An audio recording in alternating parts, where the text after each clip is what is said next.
Good evening and welcome to another episode of the C-List Villains, your cultivators of the comic culture. I'm your host AJ. We've got Red in the building. Emad will not be able to make it tonight, and I believe Luke is going to try and jump on in a little bit. But right now, you just got the both of us. Weak sauce. I got my flu shot today. I'm not feeling well, but yeah, I'm still gonna go on the show. You got your flu shot? I got mine like a couple weeks back. I didn't feel anything at all. Because we brought Kaiser in to work, so they did our biometrics and our flu shots today. Okay. They didn't have the RSV shot, then I gotta do the COVID at the actual Kaiser. What's the RSV shot? What is that? RSV is that new I guess it's kind of like a bronchitis because I had it a couple weeks ago and it's no joke. That shit hurts. That shit hurts. There was a lot of fluid in my lungs in that one. Oh man. Yep. Maybe I should look into getting that then. Doesn't have the same what do you call it, fever from COVID, but as far as like more respiratory ailment and your I guess more your esophagus gets really inflamed. It's crazy. Okay. So, yeah. Right. Yeah. So they have vaccines for that. So they're recommending you either get all three in a day or you stagger them. But if you're gonna do two at least in the day, get it on separate arms. Oh, buddy. Why do you have to get him? Like, why can't you just wait like a week or a month or something?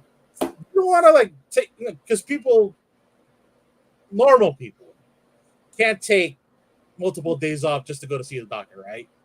Yeah. Yeah, they can't afford to because wages and such.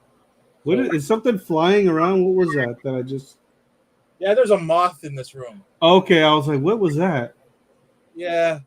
Well, you know the old wives' tale. It's every moth and butterfly that visits you is an actual family member that had passed away. Okay, is that a Filipino thing? I actually didn't know about that one. Yeah, That's the old wives' tale. I try not to think about supernatural stuff anymore because. Well, you and I have a long history of supernatural stories that really just to get I guess every time we're together that just to get your blood boiling and maybe get you a little bit paranoid on the way home because there'll be nights when you drive off from my house to go back to your house. It's like you have to check behind your seat to make sure that there's that one awkward ghost that's not sitting behind you. Yeah, I mean those drives from Lathrop to Manteca, even though distance-wise it wasn't that far, it felt pretty far. It's 10 minutes. 10 minutes. But there are drives that when we have to go through cut like that old street where it's just nothing, no lights there at all. And it does get a little bit creepy at times, but it's more lit now. If you come home and check out the place, there's more lights on the way back to your old house versus what it was 25 years ago. What about that abandoned residential or not but that abandoned like building, now they've got like offices there, right? They got like at least 6 Amazon warehouses in that area now. Oh, I wouldn't want to work there. That place is haunted for sure. Oh no. They blessed it. There's a shit ton of cars going out there. Plus across the street now it is residential. So it used to be it used to be where we got our pumpkins from because it was a huge pumpkin farmer. But that guy eventually sold off his parcel and now they're building off what do you call it, single family homes on that side.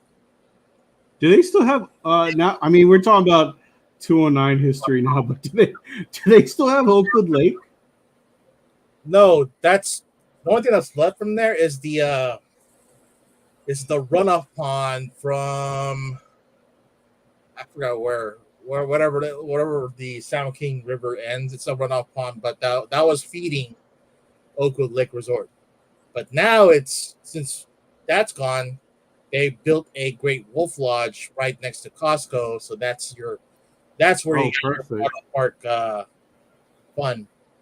Man, they got a great wolf in Manteca. Yeah, yeah, it's finished about 2 3 years ago. Yeah, check that out this year. It's like, man, this is straight up. I don't know. It reminds you of Bear Country in old Disneyland. That's like the whole motif of that place. Plus, they, I even partake in their little game with the stupid magic wand, and it's like a mission where you go all around the playground and fucking do every mission on the screen. You know, that's right. What? It's pretty fire for kids. It is fun. What? So it's like a great, what is it, Grape Lounge or Wolf Lounge game you can play? Yeah, it's I forgot the name of it, but it has a Harry Potter feel to it. And you get to talk to fairies and elves and mushrooms and shit like that, and you activate a touchscreen with your wand, and then you follow the mission and you try to get everything like not a search your own, not like a choose your own adventure kind of deal, but you have to find it all the way around the park, all these little tokens and shit that you gotta scan with your fucking magic wand. It's it's Oh, it's pretty fun if you're got like if you're patient, but you've got I don't know roughly 100 other kids or people playing with you, so you have to wait in line to get the use the fucking the touchscreen. Herbs is. I have the one too, but because I have a 3-year-old red. Well, I went with my 10-year-old nephew, so yeah, yeah. I, I I did the uncle thing and took him out. His parents, my sister and my brother-in-law, took a nap. And yeah, so I kind of splurged on the dude and got him the high end one with the lights and shit like that. But and you get the free one with no effects, but it still scans. But you want to see the shit light up, so you have to splurge another $10 for a wand that lights up. Did I mean, are there how many water slides are in that park or in that resort? I should say. I didn't go in that part. I didn't. Oh, okay. But So wait, there's more to it than just the slides, then. yeah, you got a what do you call it? What do you call it? Not a jungle gym, but it's a fuck, where you kind of rappel down in like on ropes on like crosses trees and shit like that. Oh, okay, yeah. Zip line. Yeah, well, not just that. You also walk across the slack line too. Well, with a I guess the little safety harness. Oh, okay, okay. I see what you're saying. Yeah, and then you have also places to eat in there. There's a little arcade, and then if you stay late enough, you go to the main lobby.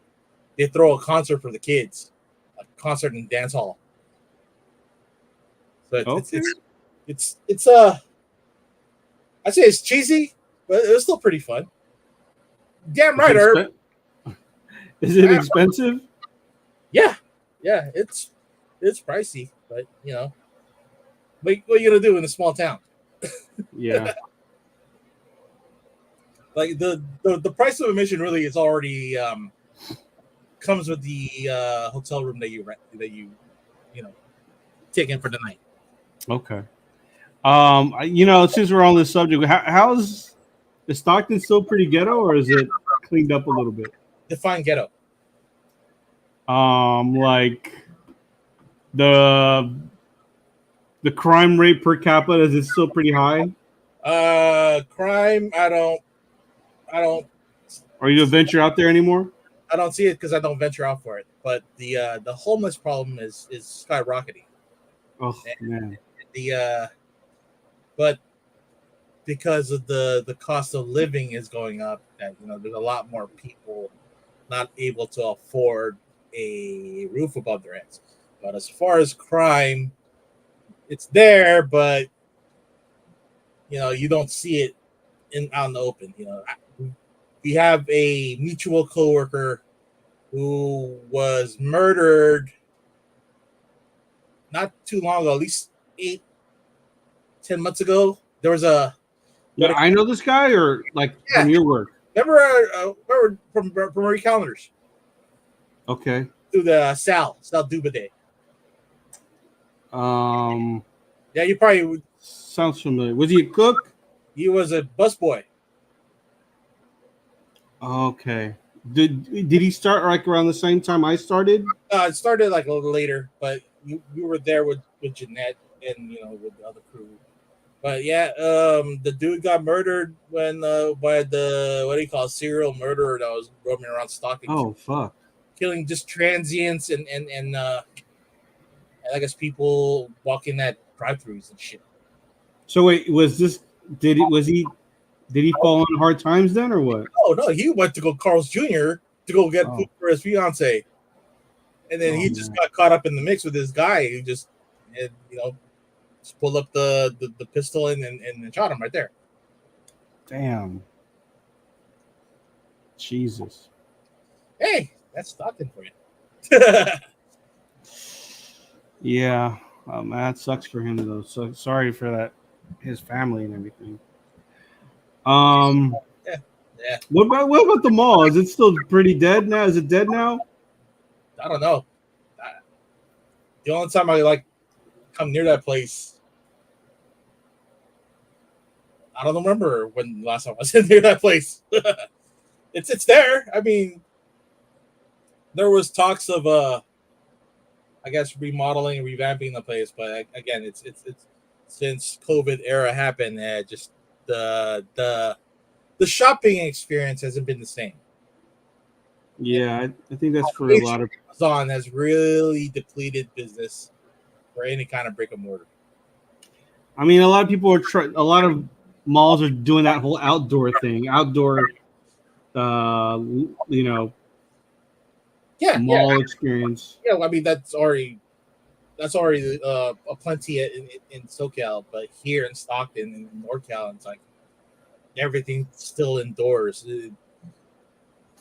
And the old 1950s model where you keep everything under one roof, but it's not conducive to what it is now. Or what people need is actual place to hang out. And Yeah. I mean, I remember like the Tracy outlets were big, and then all of a sudden it just. that place is dead. That place is dead. There's like 3 taquerias in there, a partial office space for some kind of accountant, and a buy it on eBay store. The shit that you saw in 40-Year-Old Virgin where they just put shit up and then you still have to bid on eBay. like like anime statues or something or Yeah, just shit like shit that people have, like secondhand items. oh But you can't actually buy it off the rack. You have to go bid on eBay. And then you pick it up from the store.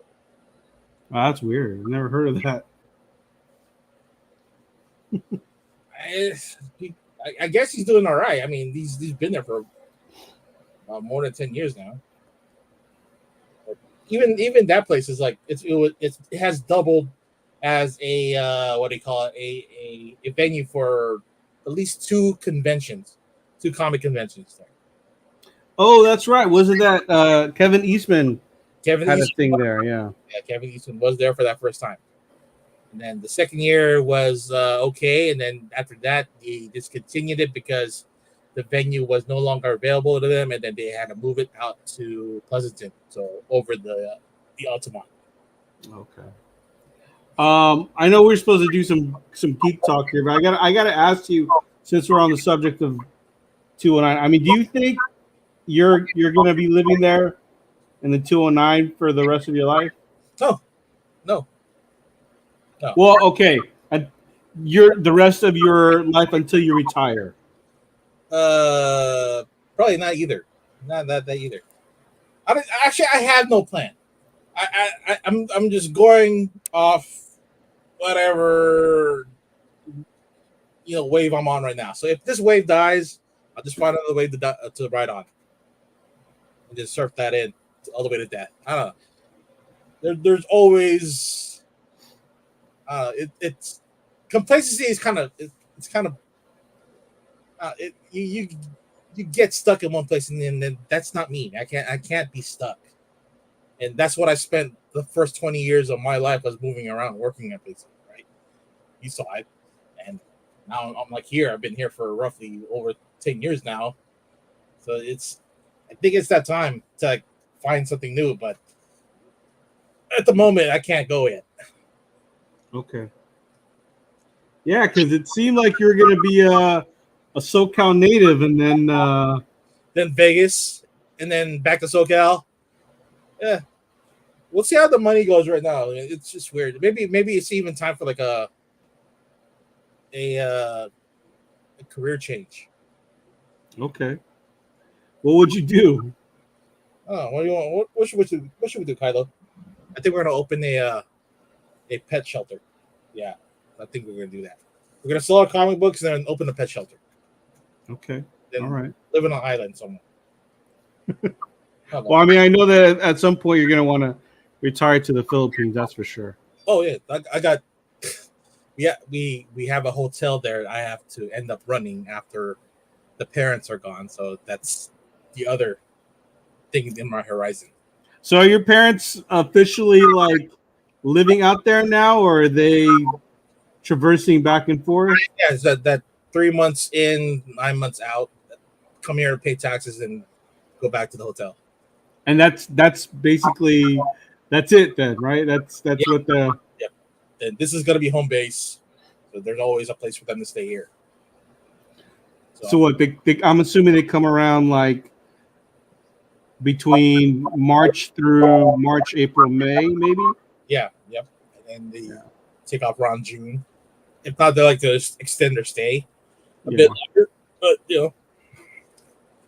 it's their time to enjoy life. Yeah. All right. Well, let's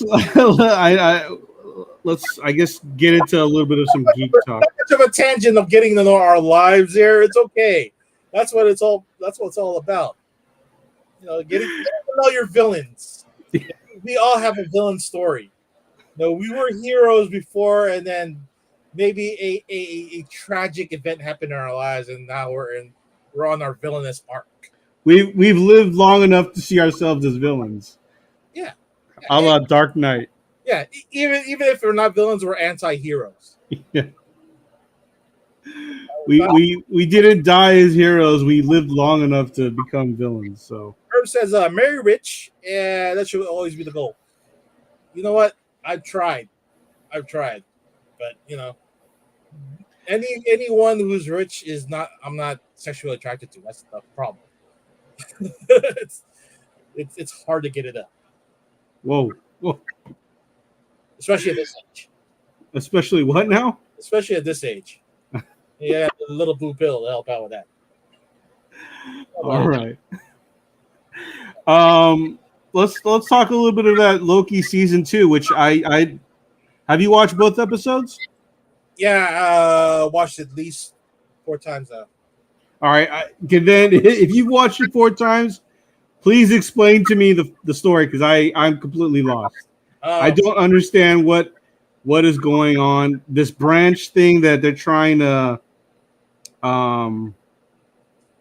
stop from being destroyed. First episode we see where our people left off, and the last episode of the first season, Sylvie had killed off the He Who Remains, which is another variant of Kang, which then he was the one in control of the Sacred Timeline. Once he dies, the timeline splits off to all these branches. So that's where we end our season 1. Going into season 2, we find out where Sylvie is after she kills Kang. We also find out what happens to Loki because he ends up returning to the TVA, and only to find out that it's Kang's TVA, and so you spend the first 2 episodes like figuring out why is it Kang's TVA, because his statues are all over the place when he appeared in that session. So you find out he's part of the temporal loom. We get introduced to Obi, which is played by a short round from Indiana Jones, and then he's repairing the temporal loom in order for it to take in the new branches because if the loom is unraveled, it will kill everybody in the TVA. But when you get to the second episode, where you have one of I guess Miss Minutes, or I forgot the other girl's name, but her lieutenants end up cutting off the branches that have already appeared from the split of the sacred timeline. But you saw it already in the second episode as well. Like some of the time cops, you could say, already enjoying their versions of Yeah. variant and enjoying life outside of the TVA. And that's probably the consequences of what's going to happen. You'll see more of that probably throughout the season. So, I mean, what do you do you like it? Are you enjoying it or what? Second episode was, well, I got the moth right there. Second episode was a bit confusing. That's why I had to watch it. Yeah, second episode was really confusing. I was like, what is going on? Yeah, but it's just like did you miss something? That's what confused me. It's like, how did you jump into this? Okay, you got himself out of the time loom, and then now he jumps into a mission to go find X-15 or X-5, and try to find out where the one chick had gone, and then they go through this all misadventure stuff, and then figure out that it was just a distraction in order for the what's her name's lieutenant to cut off the branches. Again, there's still a lot more plot holes, which we'll probably get to see resolved in the next couple more episodes, and more interaction with Obi and then the other Filipino dude, because that seems to be my my favorite so far, is having see those two like interact. You know what? Obi just sounds like Data. I just think he's just playing Data, an older Data. Yeah, they'll aside from the comedic relief, you need the person in charge, which is the black lady who's playing Time Cop. You have the two officers of the Time Cops in Loki and Mobius. So this is like a buddy cop comedy. And then you have Obi as your smart guy, your guy in the chair that's actually helping them on the mission and try to figure things out. And then the Filipino dude is your comedic relief. Sylvie is the love interest / other badass. Are you enjoying the season at all? What? Are you enjoying the season at all? Yeah, I mean, we're only 2 episodes in. I mean, there's still a lot more to see. Plus, we haven't even seen Ken yet, and he's been featured on a bunch of trailers. Oh, he was? Yeah. I don't even remember. Yeah, he's in the 1900s. He's got the old afro. He's doing some shit like on the stage. So that's probably gonna happen in the next episode. So, what are you rating the season so far? 9.2. 9.2. 9.2. There's still a lot of holes that need to be cleared up, but I'll be patient with it and just let it play out. Okay. What do you mean? What's aside from being confused with the episodes? It's just story wise, action, acting. I don't know. Where's your thoughts on that? I don't know, man. I think I'm starting to get superhero fatigue, and I'll be honest with you, I'm starting to get that comic book collecting fatigue as well. Like, I think I'm not saying I'm almost done with it, but I think I'm gonna take a pause from collecting comics. What's up, Mark? I've done it. I do starts and stops, but yeah, I've stopped collecting modern and just jumped on collecting silver and Bronze Age. But as far as like superhero fatigue on TV shows, I like a good story. So whether or not it's a superhero genre or just action or kung fu, I'll watch. I'll read. Life is all about getting those stories and such. That's how stuff gets passed down through the ages.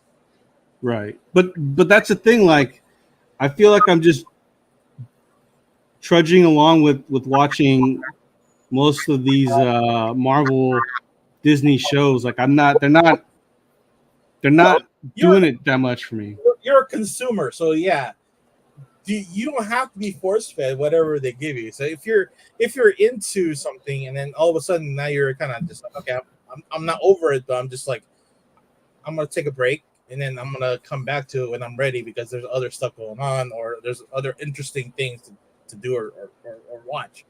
And and Mark has been there too, but with Star Wars and then Herbs as well. What does Herbs say? It feels like homework. Like Yeah, exactly. It does. It well, feels like homework. for us, it has to be homework. We got to do a show about it. It's like, yeah, there's gonna be times where we're gonna have to trudge through this shit and you know and be as uh what's that word I'm looking for? Not not leaning towards liking it or disliking it, just having to give you some kind of opinion on it and uh, it's not that way. It's not one sided and we wouldn't have a show if we don't watch those shows. Yeah, I agree with Legion of Comics. I was very happy. I was happy with Ahsoka too. But the rest is I'm just kind of like it's homework.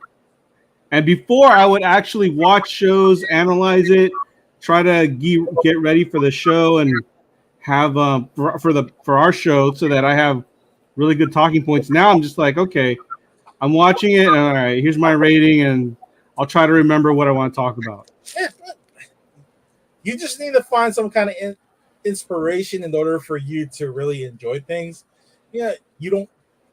I mean, again, you don't have to watch it because the rest of us will still do our homework and review it, and then you know if you want to talk about something else that way we don't have to like a consecutive shows on the actual reviewing the same show for like 8 weeks. Like, I know, right? you know, that format is kind of. I know it's dead, but I know we're better and we're more versed than that. So because we used to talk like shows, comic books, sports, celebrity rumors. You know, if we get in that kind of vibe again, in that that routine, then yeah, everything should be flowing smoothly, and then you don't, and it won't feel like it's homework having to just, oh shit, I gotta watch Ahsoka again today. I guess I'm gonna do a review for tonight. Damn it. It becomes once you get something repetitive, then yeah, it becomes more work. You lose the fun, then you lose the enthusiasm for doing the show. Yeah. Well, I will say, I mean, Ahsoka was good. I'm not really feeling Loki so far. I'll give it an 8 because I like the acting. I like the characters, but the story hasn't drawn me in just yet. Well, it's yeah, it hasn't drawn in, but it's also it's world building at the time. At this time, Yeah. it's supposed to set up the Kang Dynasty slash Secret Wars kind of deal, more towards Kang Dynasty that we can get those Avengers movies going on, and then with the Marvels, that's going to set up more the Secret Wars portion of the story. Yeah. I don't know if I talked about it on here, but I did watch Blue Beetle. And I like that. I enjoyed that. No, I have little complaints about Blue Beetle, but Have we talked about Blue Beetle yet? oh, but we can repeat it. We can even invite Mark to do it too, because Mark has some what do you call it? Has opinions about Blue Beetle because he liked it as well. And but I watched it, and even though I was a little bit annoyed with George Lopez, uh, the story flowed, the acting flowed.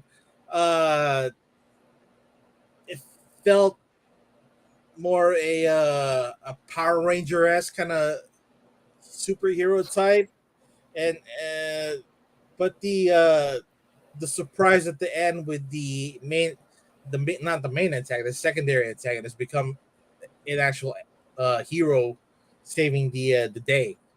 It's Right. but some of the stuff seems not so grounded in reality, which I shouldn't be thinking that way because this is a DC film, so I should be just saying, oh, I should be thinking like this. This is way into the fantasy part, so let it play out. Yeah. I Carrot, mean, thank you, Mark. Carapax.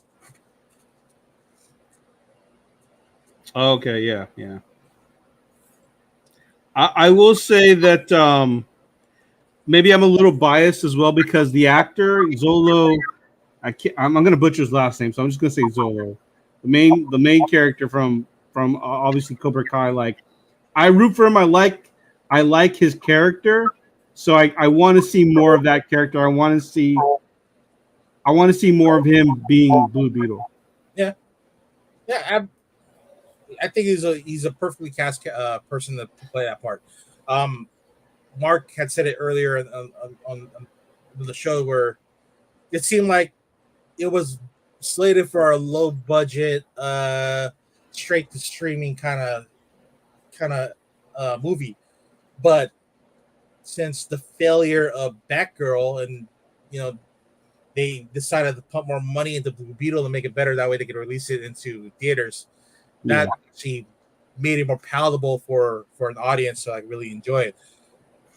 And you get the whole superhero trope plus the the end where you get that little teaser of, oh, there's another Blue Beetle stuck somewhere far away. yeah, yeah. Um. There's Mark saying, yeah, originally filmed for Max, movie theaters. They added 20 million to Oh, okay. All right. I could see how that happened. Yeah. Which I'm not mad at. I'm not mad at that at all. well, we could be mad about the Batgirl being shelved, but Yeah, I just put it out. I mean, it's already done. Put it out on Max. If it's terrible, I don't know how they're going to lose money. They've already lost money. You might as well just put it out on Max for us well, to watch. they they claimed it as a loss and got money back as an insurance. If they release it, they don't get that money from insurance. But how does that work? That doesn't even make. I don't even understand. Is that movie film jargon or business that we don't know about? Business, it's like buying a car you knew, but all of a sudden you damage it on the way out of the fucking dealership, and all of a sudden, like, okay, I can't take the car home anymore, to use, even though it's still usable, but I have to go return it to the dealership and have insurance to pay me off already. Now I can buy another car. Oh, they were able to get all their money back. Okay, all right, I see that. Yeah, yeah. I mean, at that point, I don't know. Maybe just leak it somehow. I don't know. Someone will eventually leak it. Yeah, Someone will. I mean, look. Remember the room with Tommy Wiseau? yeah, That's really cheesy ass movie where everybody throws spoons at the screen. Yeah, that dude was not willing to take it as a loss. He just put this shitty movie out there, became a cult hit, even though it was a fucking shitty ass movie. But people enjoyed it because how crappy it is. He still made his money, his notoriety off of it. And I guess him being a small studio and the producer and director versus WB, that's we're talking about a $500 million loss on the film. right. Speaking of DC movies, I highly suggest you guys. There's the director of the first Suicide Squad, David Ayers, right? Yeah, yeah. So he did an interview maybe about a month back with what's the actor's name? Shane from Walking Dead, Walking Dead. What's his name? John Berthel. Yeah. So John Berthel did an interview. He interviewed David Ayers about Suicide Squad and how he felt about.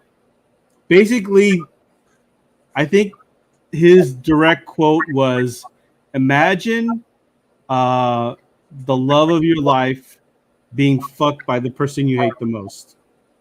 That's yeah. So us. And that's how he felt about how DC pretty much screwed over his vision of Suicide Squad. Yeah, I felt that. I felt that. We're the guy watching the love of our lives we're the ones getting cucked by WB because he's having a good time with it. We're seeing our work getting this person in a bed go to shit. Yeah, I mean, and there's been talk that I think James Gunn is open to releasing the Ayer cut, which I hope that they'll do. But I mean, who knows, right? I don't know. I forgot who took it over after Ayer. Was it also Joss? No, it was Joss Whedon, right? Wait, Because Joss took over for I can't remember. I think what happened was Snyder. He took over for Snyder. I don't know if I think WB just had like people cut it up. I'm not surprised. Ian's asking if it was on Berthal's. Yeah. Watch that interview with David Ayers. But yeah, I mean, That's what you expect from corporate America. They want their own input on something big like that. You know, it's. I mean, aside from Nolan's Batman, most of the WB property for DC has been really, I guess, cut up because of the producer has at WB. yeah. Hey, Ian, I saw all the stuff you posted at NYCC, man. I'm pretty jealous. I want to go. I think maybe in the next year or two, I'm gonna try and make it out there. I don't know, man. I'm not too thrilled about someone shitting on the convention floor, but I mean, but I don't. We haven't seen worse, but we've also experienced other odors on the convention floor, whether it be San Diego, WonderCon, or Silicon Valley Con up here, Fan Expo, MegaCon. There's a lot of gross people, and if you have to shit in front of the actors row, like it must be that full in there, or you just didn't give a fuck that it's like, I'm just gonna do it here. I'm not gonna wipe it all and drop a trowel and that. But okay, how did that? I saw. Where was that posted? I saw that posted somewhere too. But how did that happen? How does one do that? If you're wearing a skirt, most likely it's somebody wearing a skirt, male or female. It's just an easy access for a drop off. Especially if you're in cosplay. So let's say if you're wearing this, what's that robot called on Doctor Who? If you're rolling around that thing, right? I know what you're talking about. Daleks. Yeah, I don't remember. Yeah, so if you're rolling around that thing, you're easily covered. It's like you easily just drop your load on the floor, lift the costume, that way your shit doesn't like drag with the costume, and then move to the next thing. Because the next guy behind you, probably not even noticing what's in front of them. They're gonna end up just stepping on it right away. Oh God, I don't even want to think about that. Oh man. I heard it was a shit show, literally, at the celebrity signing hall. Yeah. A mutual friend, James Crozier, had posted up that the article, and I think it was done by Games Radar or CBR. It's one of those guys, but it's third person information, so not you haven't gotten really an actual person that witnessed it or at least cleaned up the mess. Yeah. Hey, I wanted to ask you, are you caught up with Demon Slayer? Hold on. Herbs furry conventions are known for dirty diapers left everywhere. Herbs, if you're speaking from experience, send me a video of that. That way I can have Oh my God. Furry conventions? Is that where they dress up as like bears and stuff? Yeah, that's the one where you dress up in furry animals and then have a fat orgy on the floor. Supposedly. Oh wow. All right. Yeah. Hey, it was talked about on your favorite show, Entourage. I don't even remember that I'm talking about it. All right, go review Entourage. It's they do a whole episode on furries. Okay, all right. But I wanted to ask you, Ray, are you caught up on Demon Slayer? Yeah, yeah. Well, the Japanese version of the newest season. I'm still going through half of that, going through the English episodes, but I'm there. Yeah. Wait, I caught up with it on Netflix. So is Netflix behind? Yeah, because the Funimation and Crunchyroll have the Japanese simulcast, and then they come 2 weeks later with the English dub. Because I just finished the Swordsmith Village arc. So there's another arc already. No, no, that's the arc right now that's currently going. Or Oh no, it finished. I finished it. that's the one that finished. Yeah, because they haven't released the next arc for that, which would be I guess that's when they start going to the mansion to go fight fucking demon Michael Jackson. Yeah, Demon Michael. Yeah, he does look a lot like Michael Jackson, actually. Night, Ian. Good talking to you, bud. Oh, he's out. Yeah, yeah. Peace out, man. Oh man, he's got to hit the dojo at 5 a.m. Damn. What do you think about Demon Slayer so far?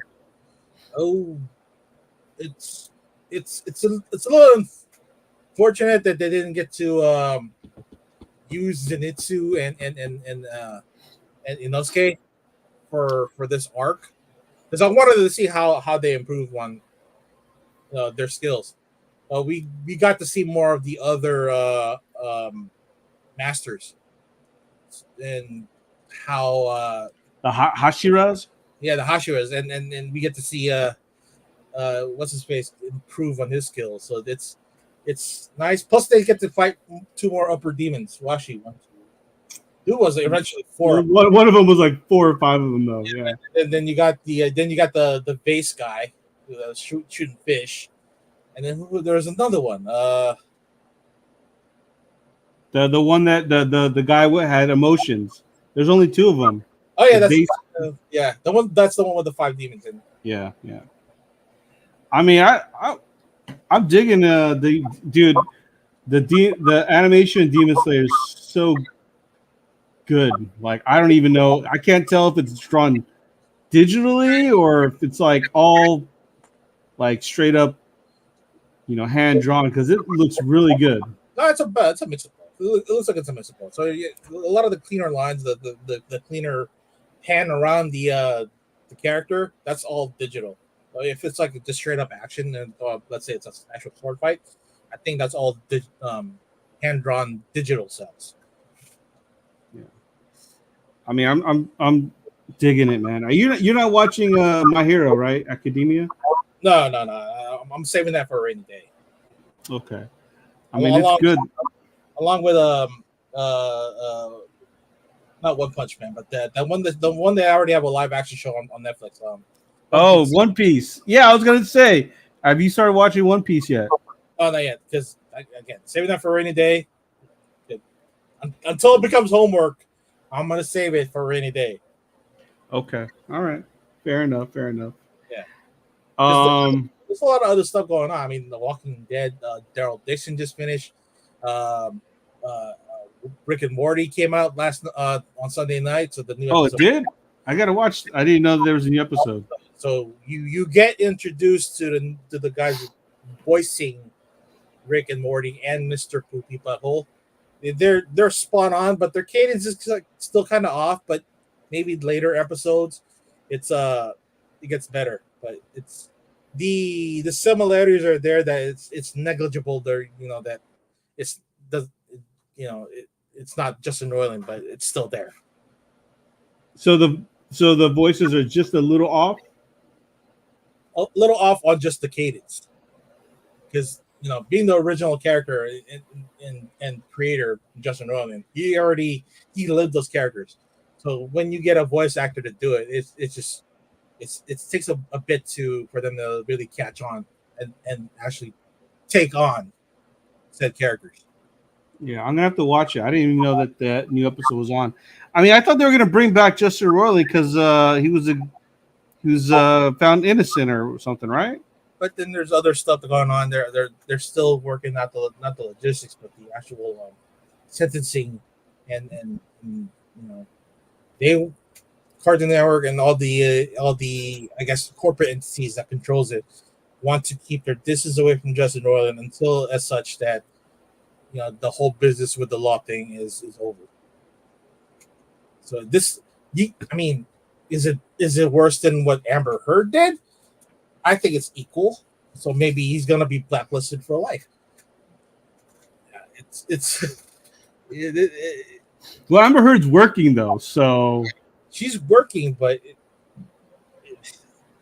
I guess you can't really compare apples to oranges with this one, even though they're both in entertainment. One's an actual producer and creator, and she's just an actress. yeah. I think also the fact that Justin Roiland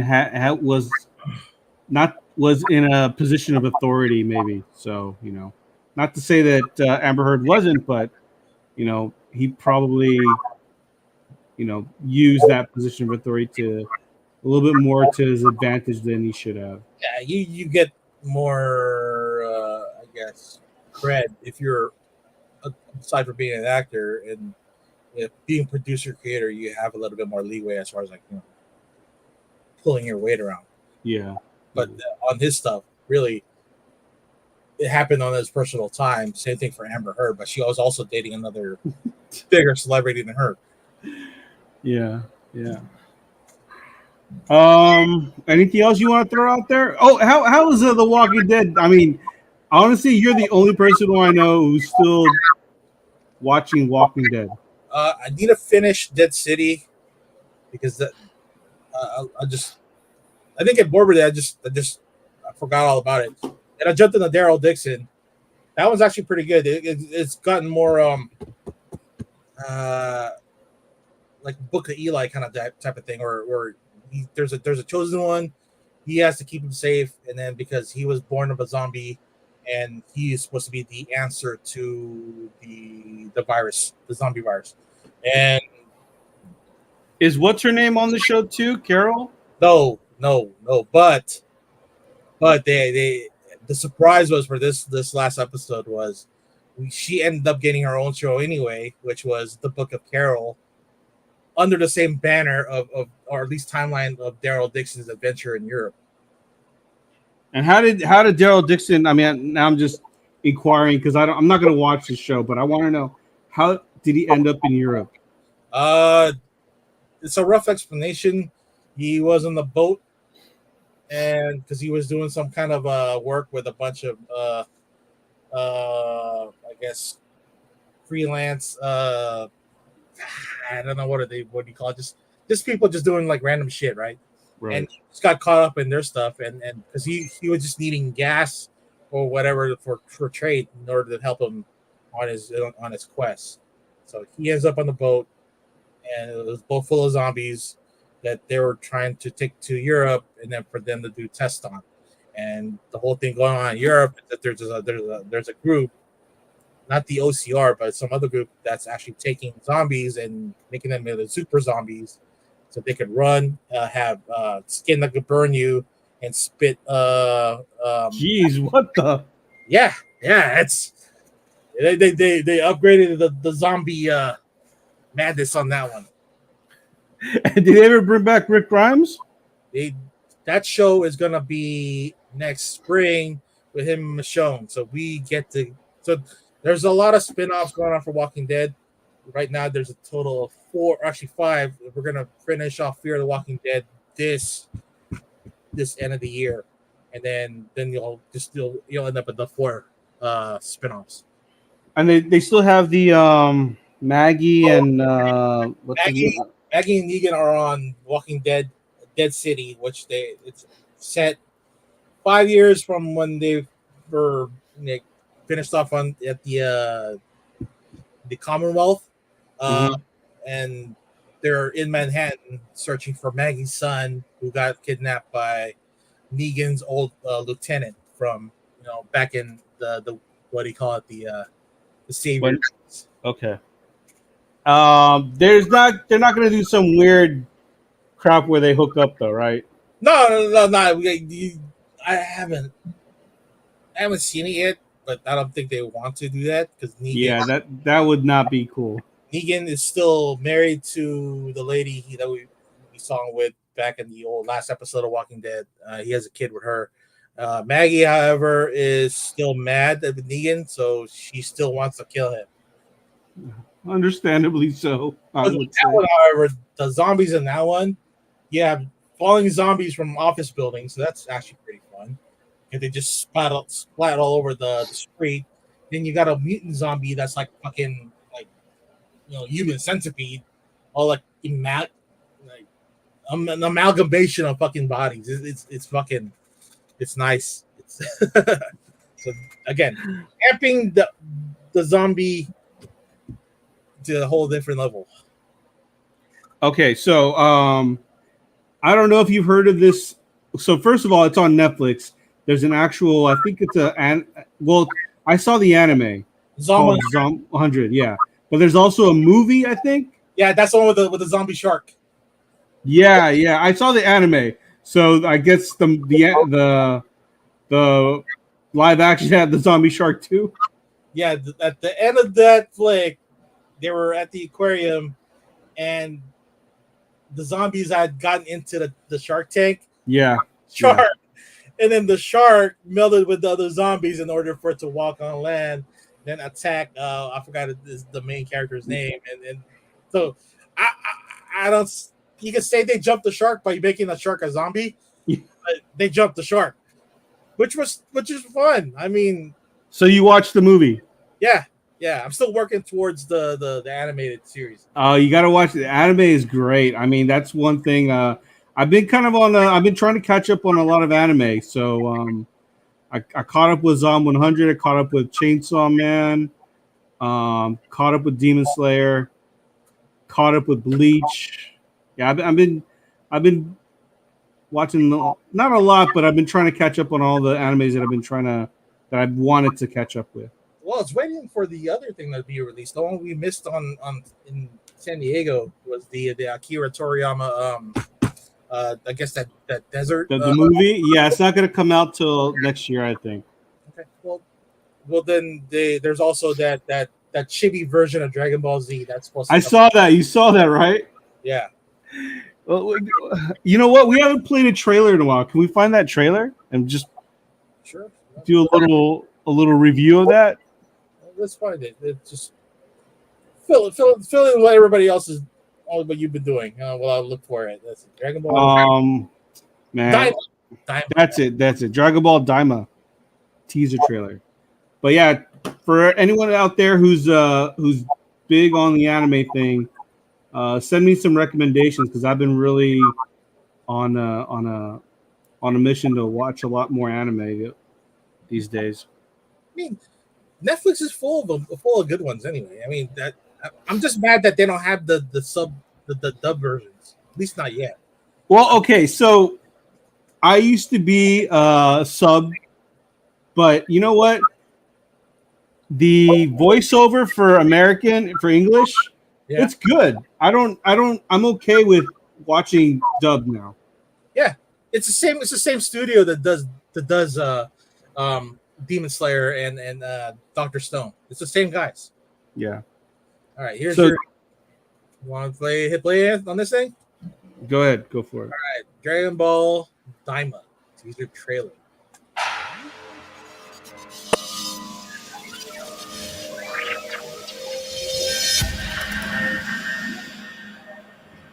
Damn, I can't believe it's been like that long. 40 years, dude.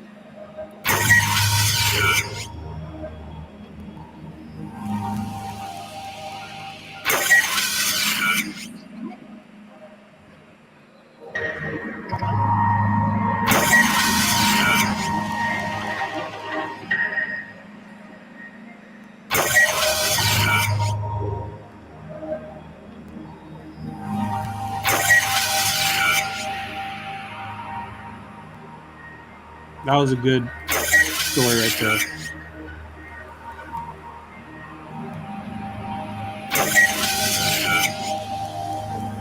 I saw this movie. This was good.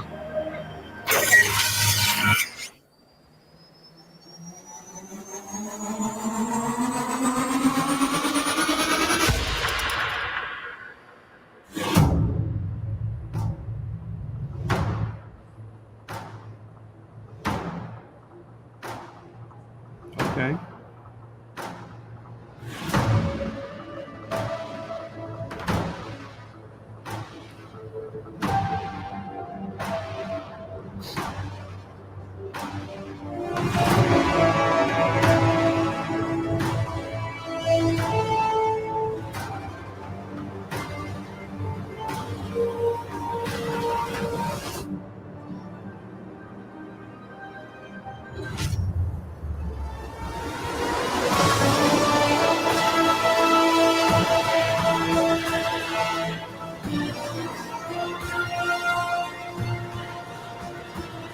So, 願いを言う。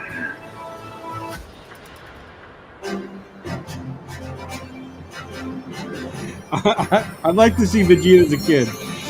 That's gonna be pretty cool.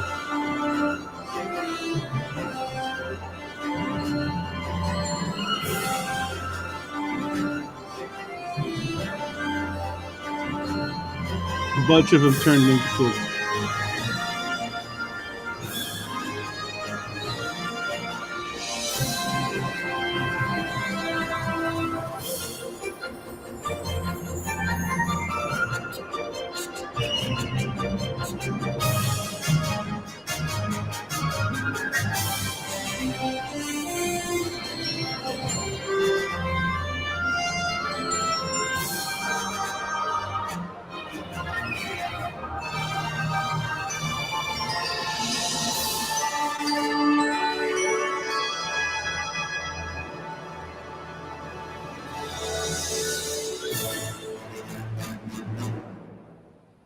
Dragon Ball Daima. I'm not even sure if I'm saying that right. But what are your thoughts, Red? What are your thoughts on this? Feels like they're trying to rehash the idea of Kid Goku from GT Yeah. into this current timeline. That way, eventually, they're gonna, I guess, they're gonna meld the GT universe into the canon universe.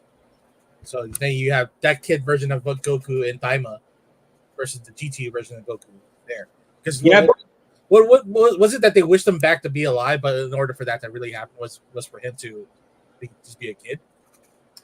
I never, you know what? I never watched GT, so I don't know the story. You're right, Herbs. It is adorable. It's adorable. Nothing like chibi characters to really set off an anime. I mean, I guess the best ones really are like Samurai Pizza Cats. Those like chibi characters in mech uniforms of back in the early 90s. But those were always fun. So like little mini versions of your favorite characters. It's probably more pushed towards a younger generation to garner more fans. But since it's in the creation of Akira Toriyama, I think it's just gonna still be well written. Yeah, yeah. I mean, are you looking forward to whenever it comes out in the US? As long as Funimation is still working or Crunchyroll has it, it's gonna be hard to dig that up like it was 20, 30 years ago where we have to get bootleg copies of the VHS just to watch to finish off the boot arc for Dragon Ball. You know, at least now where Pirate Bay still is in existence, but the streaming services can get us that in real time and do the simulcast with the Japanese, lineup. Yeah.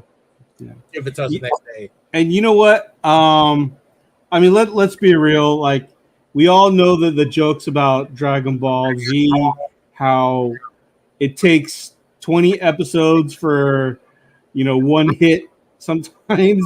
To start off a fight, or at least get into the nitty-gritty of the fight. But with the later seasons of Super, they've really gotten away with that. And exactly, I was just gonna say that they've really been able to make the pace better for the storytelling. Yeah, because they figured it out. Like, hey, maybe we don't need all this talking for like 20 episodes, where we actually have the characters talk and drive the story with the fight. Yeah. When you have a lot more overpowered people, where you have to tell everybody's arc in order for the thing to like I meld right, because if you're just concentrating on just Goku or just Vegeta, you're still left wondering what's going on with Piccolo and Gohan on that side of the fucking stadium. They're getting their ass beat. Let's go to that part of the stadium. Go watch that. You get the audience view from above, where all the angels and gods are watching. Yeah. The ground floor view, everybody there fighting. Yeah. I mean, I'm looking forward to it. I've all Dragon Ball Z. I would say the three most influential. Okay, I'll say four influential animes for me. So you want to do the holy trilogy? You want to do the holy square of anime in your lifetime, or not the holy square? Your Mount Rushmore of anime. Okay, I could do Mount. That's four, right? Four. Yeah, your Mount. Okay, I'm gonna say for me influentially, Dragon Ball Z. Okay. Ronin Warriors. Ronin Warriors is a good choice. Yeah. Ninja Scroll. That is a good one too. That's a good pull. Yeah. Yeah, and obviously I gotta go with Akira. So those four. Those are the four that. I mean, I want to put Fist of the North Star in there. That could be an honorable mention. Okay, honorable mention is Fist of the North Star. Yeah, because the great storytelling in Akira really set the pace for us U.S. Viewers of anime. Like, okay, wow, this is coming out of Japan. This is actually great storytelling. On top of the great animation, it's like this is what people are watching and enjoying. I can get this from a live movie, but in animation forms, fuck, I'll watch it all day. With Dragon Ball Z, it's the long form storytelling that kind of I guess it's became like a Japanese staple for mostly anime, right? Yeah. Ronin Warriors, a play on a lot of mech genres. Short lived, but yet it's still memorable.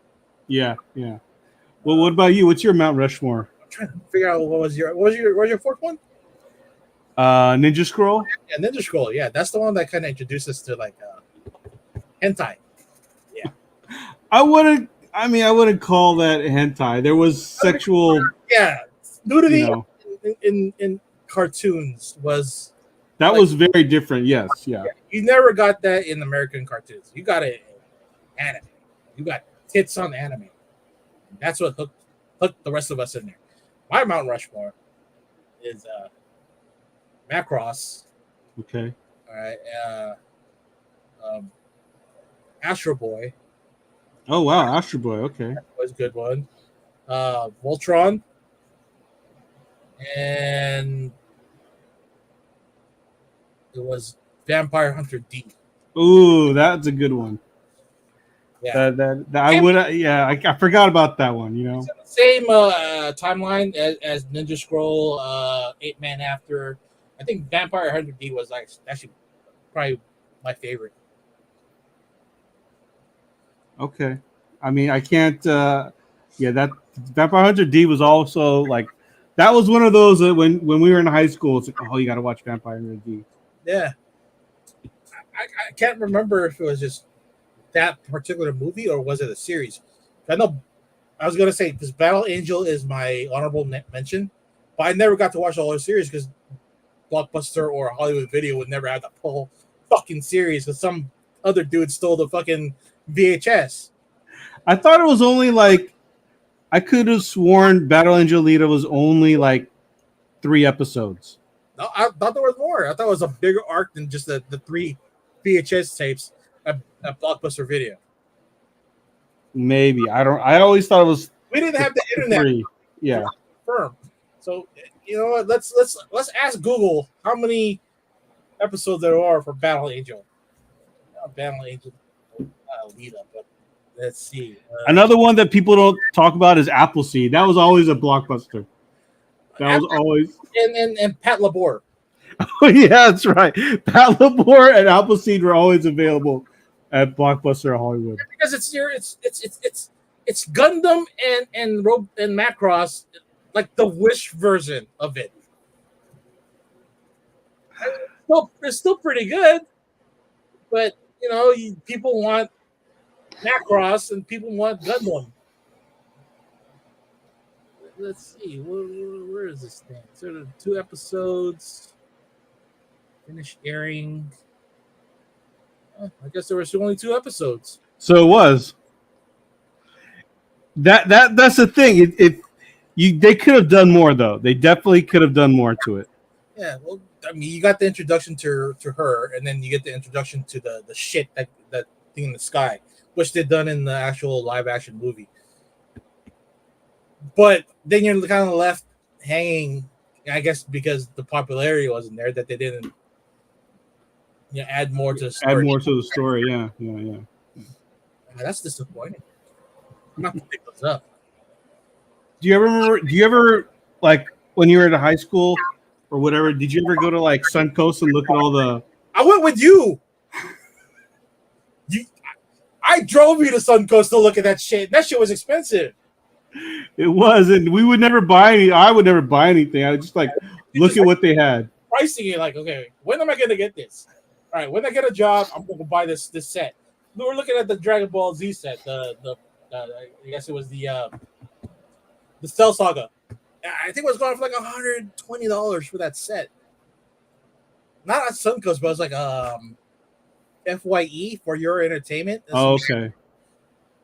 But it was at that time it was pricey for us who were still earning minimum wage at $3.75 an hour, working at a restaurant and giving us 35 hours a week. You can't afford that kind of luxury to buy the shit that you want. Yeah. And now it's like the DVD versions of this thing or the Blu-ray are still probably the same range. Buying for a whole season, you're just better off streaming, and hopefully, most of the stuff's already in Crunchyroll. Yeah. All right, man. Well, I think we've done a lot of pop culture talk for tonight. Before we sign off, do you got anything else you want to throw out to our listeners? There's an interview I'm working on. I'm booking a guest. Shit. That's not here yet. I ordered some great paintings. I want to introduce you to this painter, and so but I'll let you guys know as it gets closer. So we'll be booking that person. We also have Tony Rodriguez in the works as well. We're supposed to follow up with him this week, but he's still going through his mourning phase with his loved one passing away. You'll probably see us most of us at San Francisco Fan Expo in Thanksgiving weekend, and I also still have the giveaways from a couple months ago that we still haven't given away because people haven't sent me their entries for our motto. So I'll get on socials this week, repeat the I guess the motto, and have you guys re-enter and send me the videos of you reciting that shit. That way we could finally pick out the winners for the 2 books and the painting that I want it to go to a good home. And I'll even offer up not this particular book, but a comic capsule to go on your books, because you know what? People should get to know this product. Is fucking it's amazing, and you're getting your 5 I think tomorrow. Okay. Oh, I saw it. Yeah, it was out I saw the text you sent me. Yeah, thank you. Yeah, plus the John Boy piece. So Oh, okay. Consider that your Christmas and birthday present right there. All right, thanks, man. Well, I guess with that being said, guys, thanks for tuning in. We'll be back next week talking more Loki and probably more pop culture stuff. Loki, change it up a little bit. Rick and Morty. Keep an eye out for Rick and Morty. Get to know the actual new voice actors.